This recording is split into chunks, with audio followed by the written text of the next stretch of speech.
देखो, पतली बॉडी के साथ तुम चाहे कितने भी एक्सपेंसिव कपड़े पहनो, तुम हमेशा वीक, अंडर कॉन्फिडेंट और अनअट्रैक्टिव ही लगते हो। लेकिन जब तुम्हारी बॉडी स्ट्रॉन्ग और मैस्कुलर होती है तो कपड़े ऑटोमेटिकली अच्छे फिट होते हैं और क्राउड में होने के बाद भी तुम्हें टेंशन मिलती है। पर बहुत लोग कहते हैं कि मैं खाता तो बहुत हूँ पर मेरा वेट नहीं बढ़ता। और कैसे बढ़ेगा भाई? अगर तुम रैंडमली कुछ भी खा लोगे तो तुम्हारा वेट कैसे बढ़ेगा?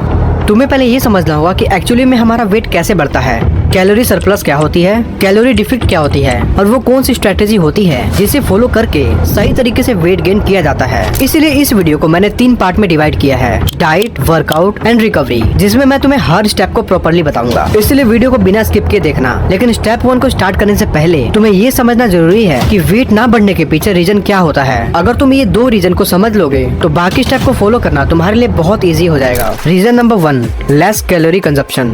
तुम सोचते हो कि तुम बहुत ज्यादा खाते हो पर रियलिटी में ऐसा नहीं होता। पर अगर तुम एक्चुअल अपनी कैलोरी काउंट करो तो वो 1000 से 1200 से ऊपर नहीं जाते। और जब तक कैलोरी सरप्लस नहीं बढ़ेगा वेट कभी नहीं बढ़ेगा। Reason number 2, zero protein intake. Maximum लोगों को तो पता ही नहीं है कि जब तुम्हारी बॉडी डाइट में प्रोटीन कम खाती है तब तुम्हारी मसल गेन नहीं हो पाती, क्योंकि तुम्हारी मसल गेन तभी होती है जब तुम प्रॉपर मात्रा में प्रोटीन लेते हो। लेकिन जब बॉडी में प्रोटीन नहीं होगा तो वेट गेन का कोई चांस नहीं है। देखो भाई, वेट गेन तब होता है जब तुम्हारी बॉडी सरप्लस में होती है। मतलब सिंपल लैंग्वेज में बोलूं तो आप जो खा रहे हो उससे ज्यादा कैलोरी तुम्हारी बॉडी को मिलनी चाहिए। ऑन एन एवरेज 2000 से 2300 कैलोरी दिन में लगती ही लगती है, चाहे वो वेट बढ़ाए या ना बढ़ाए। ये मेंटेनेंस कैलोरी होती है। ये वो अमाउंट है जो बॉडी को सिर्फ जिंदा रहने के लिए चाहिए, लेकिन तुम्हें वेट गेन करने के लिए इससे ज्यादा कैलोरी कंज्यूम करना पड़ेगा। अगर हम नंबर में देखें तो 1 किलो वेट बढ़ाने के लिए अप्रोक्स 7000 to 7700 कैलोरी एक्स्ट्रा चाहिए होता है। मतलब अगर तुम डेली 350 से 400 कैलोरी सरप्लस में हो तब जाकर 2 से 3 हफ्ते में 1 किलो वेट बढ़ता है। और मेजोरिटी लोग दिन भर सोचते हैं कि मैं बहुत खाया, पर जब एक्चुअल कैलोरी काउंट करोगे तो 1500 से 1600 कैलोरी से ज्यादा नहीं होता है। मतलब 400-500 कैलोरी डेली तुम ऑलरेडी कम चल रहे हो। और बंदा सोच रहा होता है कि वेट क्यों नहीं बढ़ रहा।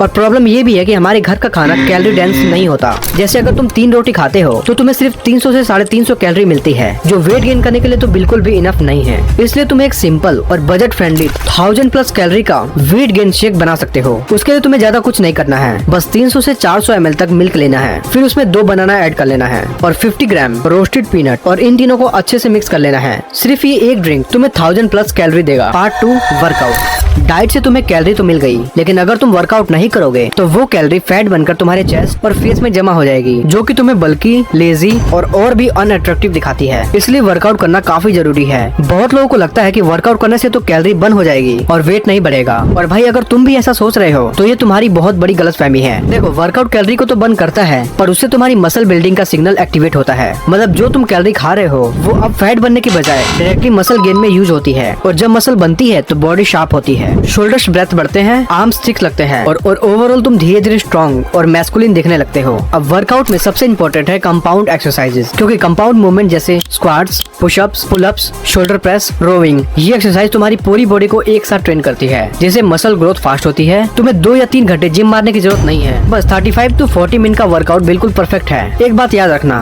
तुम एक बिगिनर हो तो वीक में सिर्फ 4 दिन वर्कआउट करो, मंडे, वेडनेसडे, फ्राइडे और संडे, एक दिन का गैप लेकर। वर्कआउट का टारगेट होता है मसल को चैलेंज देना और स्ट्रॉन्ग बनाना, और ये होता है इंटेंस वर्कआउट से, ताकि मसल टूटे और प्रॉपर तरीके से मसल बिल्ड हो। लेकिन अगर तुम अभी स्टार्ट ही कर रहे हो तो थोड़ा नॉर्मल ट्रेनिंग भी रख सकते हो, टाइम के साथ साथ इम्प्रूवमेंट करते रहना। एक और इम्पोर्टेंट चीज, फॉर्म गलत मत करना। लोग जल्दी रिजल्ट पाने के चक्कर में हैवी वेट उठाने लगते हैं, जिससे वो कई बार इंजर्ड भी हो जाते हैं। इसलिए वेट हमेशा कंट्रोल में रखो और फोकस सिर्फ मसल टेंशन पर रखो। और अगर तुम्हें इसमें कोई डाउट है तो तुम मुझे कमेंट में पूछ सकते हो। Part 3, recovery. देखो, डाइट और वर्कआउट के बाद जो सबसे इम्पोर्टेंट चीज है वो है रिकवरी, क्योंकि मसल और बॉडी ग्रोथ तभी होती है जब तुम्हारी बॉडी रिलैक्स और रिपेयर मोड में होती है। सबसे पहली और सबसे इम्पोर्टेंट चीज है क्वालिटी स्लीप। डेली 7 से 8 घंटे की डीप स्लीप लेना सिर्फ जरूरी नहीं है बल्कि कंपल्सरी है, क्योंकि जितनी क्वालिटी स्लीप लोगे उतना ही अच्छा रिजल्ट तुम्हें मिलेगा। तुम्हें ट्राई करना है कि तुम 10 से 11 बजे के बीच सो जाओ, क्योंकि इस पीरियड में body natural growth hormone release करती है, टेस्टोस्टेरोन लेवल स्टेबल होते हैं और मसल रिपेयर होती है। और हाइड्रेशन मेंटेन करना मत भूल जाना। 3 से 4 4 लीटर पानी डेली पियो, क्योंकि हाइड्रेटेड बॉडी फास्ट रिकवरी करती है। जब तुम वर्कआउट करते हो तो तुम्हारी मसल हमेशा ब्रेकडाउन होती है, यानी टूट फूट होती है, और ये अच्छे से ग्रो और स्ट्रॉन्ग तभी होती है जब तुम्हारी रिकवरी प्रॉपर हो। मतलब जितनी अच्छी तुम्हारी रिकवरी होगी उतना ही तुम्हारा रिजल्ट स्ट्रॉन्ग और विजिबल होगा। और सोने से कम 30 से 40 मिनट पहले ही फोन या कोई भी स्क्रीन डिवाइस यूज मत करो, क्योंकि स्क्रीन की लाइट तुम्हारी क्वालिटी स्लीप को खराब करती है और तुम्हारी रिकवरी पर बुरा इफेक्ट पड़ता है। इसलिए मैं तुम्हें रिकमेंड करूंगा कि सोने से 30 मिनट पहले ही सभी डिवाइस को बंद करो, ताकि बॉडी प्रॉपर्ली रिलैक्स हो, मसल रिपेयर हो और तुम्हारा रिकवरी प्रोसेस 100% इफेक्टिव रहे। और हाँ, अगर तुम सीरियसली अपना वेट गेन करना चाहते हो, इस पूरी वेट गेन जर्नी को मैंने सिर्फ 3 पार्ट में तुम्हें समझाया है। लेकिन यार अभी तक तुमने लाइक और सब्सक्राइब नहीं किया है तो भाई कर लो, ताकि मैं ऐसे यूजफुल कंटेंट तुम तक पहुंचाता रहूं। मिलते हैं नेक्स्ट वीडियो में।